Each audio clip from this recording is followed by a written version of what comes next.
What's up, guys? I'm in the process of streamlining my Plex setup, and in that pursuit, I decided to purchase the new nVIDIA Shield. The new nVIDIA Shield differs from the old nVIDIA Shield TV in a few ways, one of which is the name. Notice they've dropped TV. Now let's unbox this thing and see how else they differ. For a good comparison, be sure to check out the unboxing video I did for the old nVIDIA Shield TV.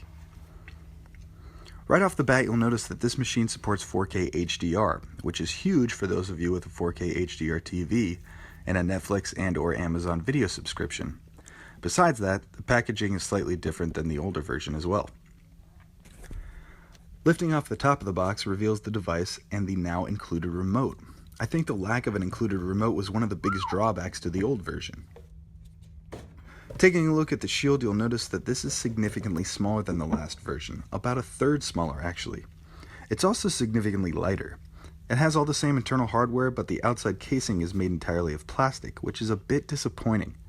I really like the solid construction and the weight of the last one. In comparison, this one feels just a little cheaper. The capacitive touch power button still exists, but it's now a matte plastic finish. And this is shiny. But right here, you can see that there's that green kind of plastic right there that wasn't as apparent in the last model. Ports to USB 3, your gigabit Ethernet power, HDMI, which supports 4K HDR. The other big difference with this case is the lack of a micro SD port on the back. Taking a look at the remote, you'll notice that it appears to be almost identical to the last model, minus the volume labels on the capacitive volume slider. However, upon further inspection, I realized that this remote is significantly different.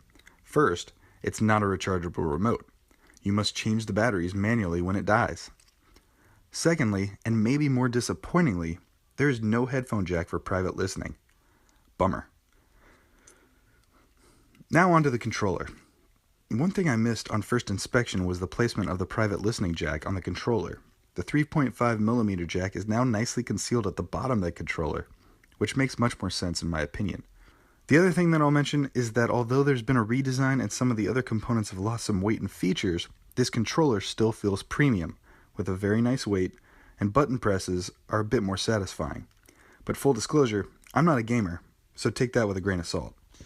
Finally, you get all the things you'd expect from a streaming box these days, but no HDMI cable, which the last one did come with.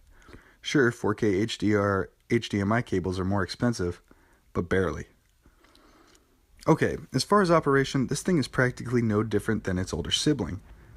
On initial startup, it will update its operating system to Android 7.0 Nougat, and go through an accessory update as well. What's so awesome about this update? Amazon Video. That's what. Again, I'm not a gamer. I got rid of my first Shield because it was a gaming device and I didn't need a $200 box to watch Netflix. Please no comments about the Apple TV. However, with the addition of Amazon Video, this might be a lot more appealing than before. And actually, I got back in the market for a Shield when I got rid of my Mac Mini, which served as my Plex server. But back to Amazon Video. Signing into the Amazon Video app is a pain. Apps like Disney Movies Anywhere and Plex allow sign-in through a web browser and a code. No such luck with Amazon Video, or even Netflix for that matter. These apps still require manual sign-in.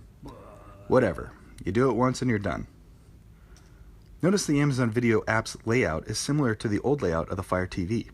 I prefer the new layout of the Fire TV, but hey, this is way better than what Roku was working with. I also assumed that with the power of the Shield, the menus would react just like Fire OS. Again, no luck.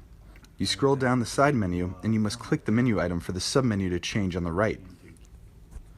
Again, this thing has the same internal hardware and runs the same software as its older brother.